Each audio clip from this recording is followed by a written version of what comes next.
Hello, good to see you back again, and lovely to feel that it looks as though in a large number of places we are beginning slowly to get on top of this wretched virus. I hope you're all surviving, but of course the one place we're not still quite on top of it is in Africa.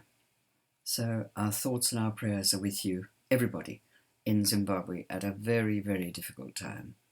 We just pray that you get through, and I know there's some wonderful initiatives taking place as to how you're getting to learn about social distancing and staying within your own homes. It's the best thing you can do. Okay, let's go back and look at the old Matebele's and see what they were up to. Well, I've had a couple of people saying, but why do you keep saying the Matabele were so savage? Well, they were. But they had to be. Otherwise, they were not going to build a nation. And if they didn't build a nation, who else would come behind them but Mr. Chaka or Dingaan or some of the others who were very keen also to build nations? And I believe Mzilikazi knew exactly what he wanted and the way he was going to stage that. So, yes, it was. And it was savage in our eyes, sure. But how else was he going to persuade a whole village to just drop everything and come with him without applying just a little bit of pressure? Which he did. And I thought it was useful to get a perspective on that as being one of the villages that was eventually attacked by him. I touched on it a little while ago by talking about the Bakwena people and also about my discovery of this extraordinary man called Jan Kritboom, who I believe was the original MI5 of the Matabele people. Not even the Matabele, because nobody knew who he was. They didn't know if he was a Fingo or a Xhosa or what he was, and why did he have an Afrikaans name? Well, when you pick up little snippets through the book, he worked for the Afrikaans, he worked for the Boers, he worked for the British South Africa Company, he worked for Rhodes. He certainly worked for Moffat, and he certainly worked for King Khama, largely through King Khama. Did he work for the Matabele? For or against?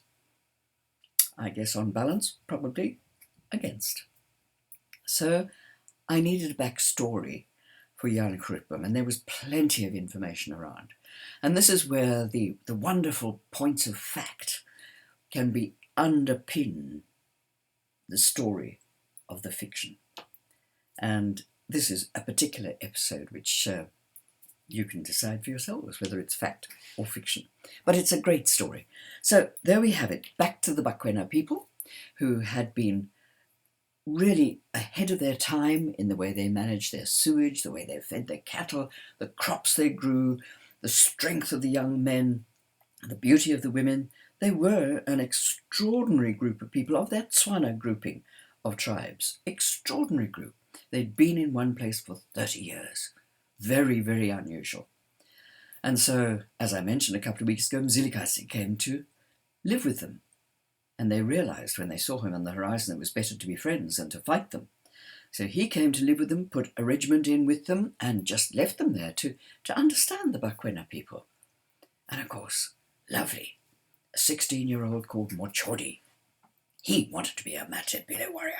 He was Bakwena, but he wanted to be a Matabele warrior, so he learnt how to cut his hair in the Matabele style. He learnt how to dress like a Matabele, and he certainly learnt how to speak fluent Ndebele to such an extent that nobody could tell he wasn't Matabele.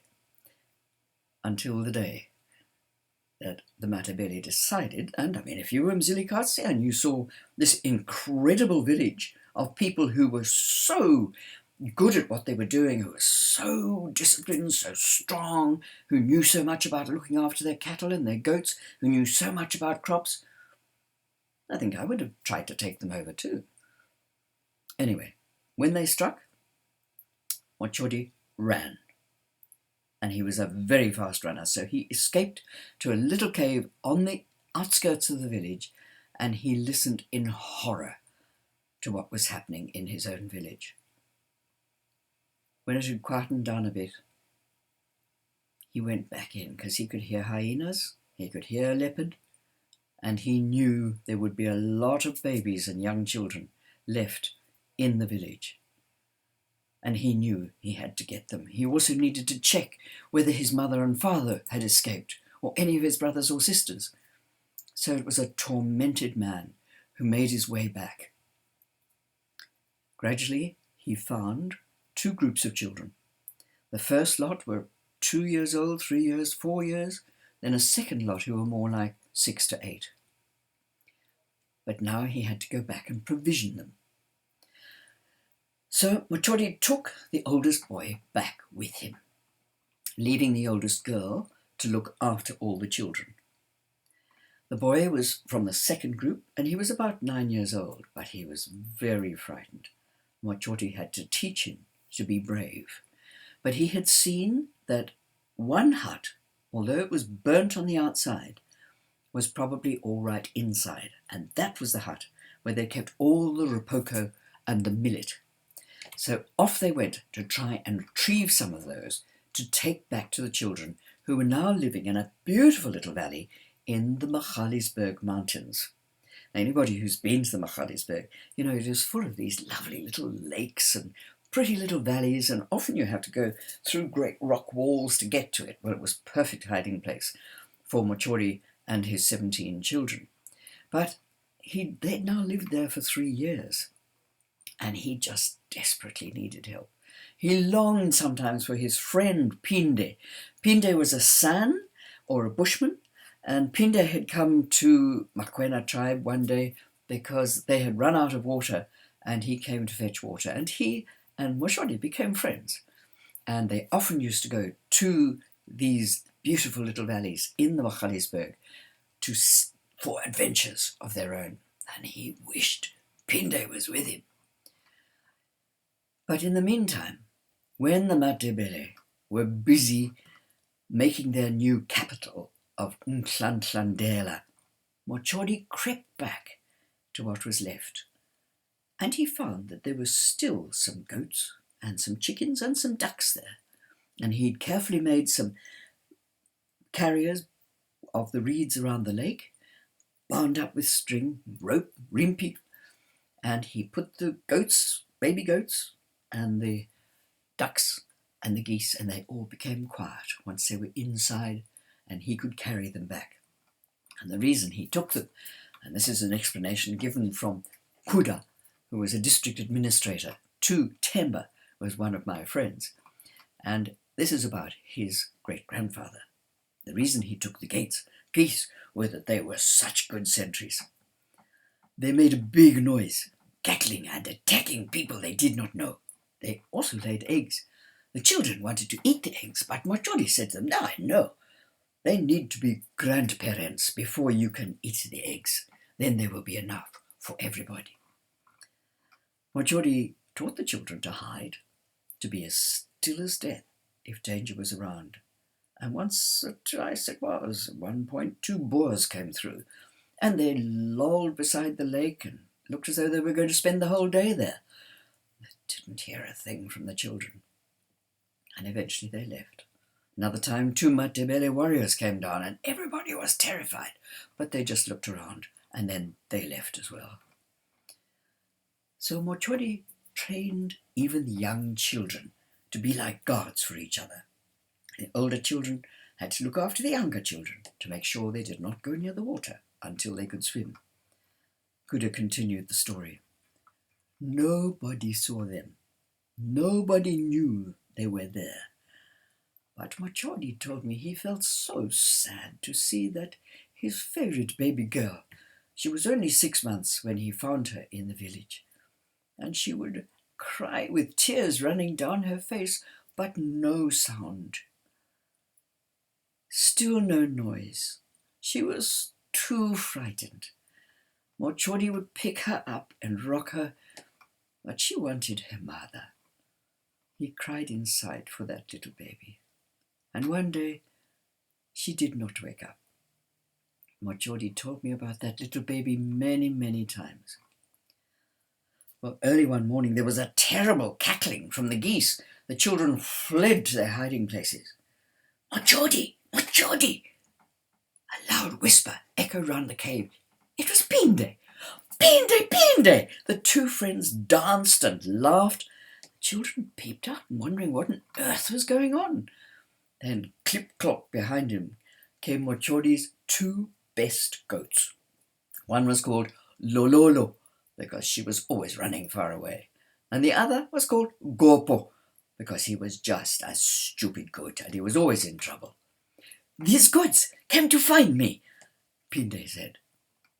When all the excitement calmed down and the goats had been stroked and the children were happy and they'd fed them all and loved them, Motshodi and Pinde talked. "I knew something had happened when I saw the goats, but I hoped you were all right. Then I thought they would have taken you because you are so strong and you ran so fast. I kept going back. Once I thought I saw someone carrying something from the village, and I thought, is that Motshodi? I followed until it was too dark and I lost that someone. Then last week, when I found the goats, I knew that if that someone was Motshodi, he would be here." So Pinde went back to his family and asked if he would come and live with Motshodi to help him with the children, and if his sisters could come too to help with the babies, because they needed mothers. They lived about 3 years in Magaliesberg, but Motshodi knew only too well the children were growing up, and the Bakwena knew the value of education. He needed to get them educated. And the thing that was frightening was that the older children were now being a bit brave, and they would run to the edge of the Mhlanthlandlela capital and taunt the Matebele. That could not be allowed to continue. So, even though Pinde's sister was doing wonderful work with teaching the children, mainly through oral history, lovely little story, I must tell you this one. Pinde's sister would teach them using the sayings of the Bakwena people, like the one I say so to you sometimes, Temba, said Kuda. "It is better to live like a servant now, so one day you can live like a king." But the children grew tired of living like servants. So something had to be done. Motshodi and Pinde decided they would have to move. So Motshodi said, "Okay, can you help me make an assegai? I can look like a Matebele. We can kill some monkeys and make you a betu, and we can make an ikwa square, that I can have my little spear, I can have my feathers, I will look like a Matebele. I will wait until they have it red, and I will go and live with them for 6 months maybe. Can you look after the children?" Oh, Pinde was not awfully sure about that, but he understood how important it was that Pinde looked after the children while Motshodi went and lived with the Matabeles. So having made his betu, he came out and showed himself, and one of Pinde's sisters went, "Ow!" because she didn't recognize him. She thought he was a Matebele. So there again, the first signs of this extraordinary man literally acting as a spy. Intriguing stuff. So Pinde and his 2 sisters looked after the kids. He stayed looked into the Matabeles, and he heard the Matabele talking about going off on another raid just now, because they needed more cattle. And they also talked about how many children there were living in the Magaliesberg. It was very definitely time for them to leave. So what did he do? Well, there was nothing else he could do except run. And Motshodi could run. And he ran, and he ran, and he ran, and he ran hundreds and hundreds of miles to get to what he had heard was Kuruman Mission, where this man called Motshodi lived. The Matabele had given him some instructions, and off he went. Kuda again talking to Temba. "You remember how your great-grandfather was such a good runner? Well, that was so lucky because he did not want to leave the children and Pinde too long. So he ran and he ran and he ran for many hundreds of miles. When he reached Kurman at last, he found Motshodi was away. He was sad and he was tired. He was sadder, more tired and more worried when he heard that Mhlanthlandlela had gone to see King Mzilikazi. It was well known that Mzilikazi completely trusted Mhlanthlandlela, and Pinde thought, if Mhlanthlandlela likes Mzilikazi, perhaps Mhlanthlandlela won't like the Bakwena people. But Amai Moffat, Mrs. Moffat, she said, no, you must stay. And when he told her about the children, she said, you must stay. It is important that you stay. And he spoke a little bit in Setswana. She became very excited. So she showed him all the carpentry. She showed him the forge. She showed him the classrooms. All this time while they were waiting for Mhlanthlandlela to come back. And poor old Motshodi was beginning to think, I can't leave Pinde anymore. I must get home. He was just about to say to Mrs. Mhlanthlandlela, I have to go now. And suddenly the wagons came. He had to wait for another full month for those wagons, but they did come. And eventually he saw Mrs. Mhlanthlandlela went up to help an old white man down from the wagon. And he looked so tired. And Motshodi just knew that he was going to have to wait. He didn't know if he could wait that long, and he hung his head between his shoulders. Then he looked up, and there was a white man looking at him for a long time. The white man didn't move. It was Mhlanthlandlela. It was as though he didn't want to talk to Motshodi. Motshodi now knew that it was polite to stand up when you are with white people, so he did so carefully and slowly, clapping his hands in welcome. He didn't want to do anything wrong. I see you, Motshodi. I see you as Matebele, said Mhlanthlandlela in a loud voice. I see you, Mhlanthlandlela. I am Motshodi. I am Bakwena. From where? From Magaliesberg kraal that was destroyed.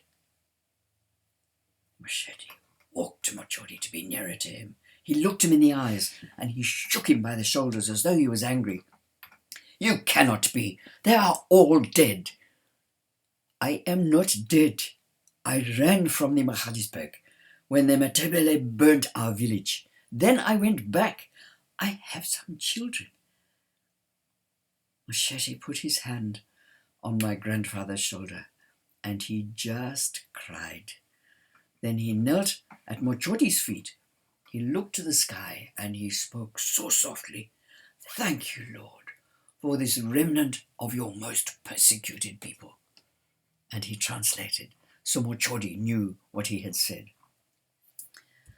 Mhlanthlandlela could not believe that this man had survived. He had been to his village and written that piece I read out to you a couple of podcasts ago, where there was nothing there except skulls and bones. When Motshodi told him he had 17 children living in the desert after the raid on their village, Mhlanthlandlela cried out and he held Motshodi's hand for a very long time. We must bring them here tomorrow. And so those little Bakwena children ended up at Kuruman Mission. And in rather lovely twist to these facts and things, Temba's father, my character Temba's father, was on my father's staff at Cholocho Government School. And he was in charge of carpentry and metalworking, which he learnt at Kuruman Mission.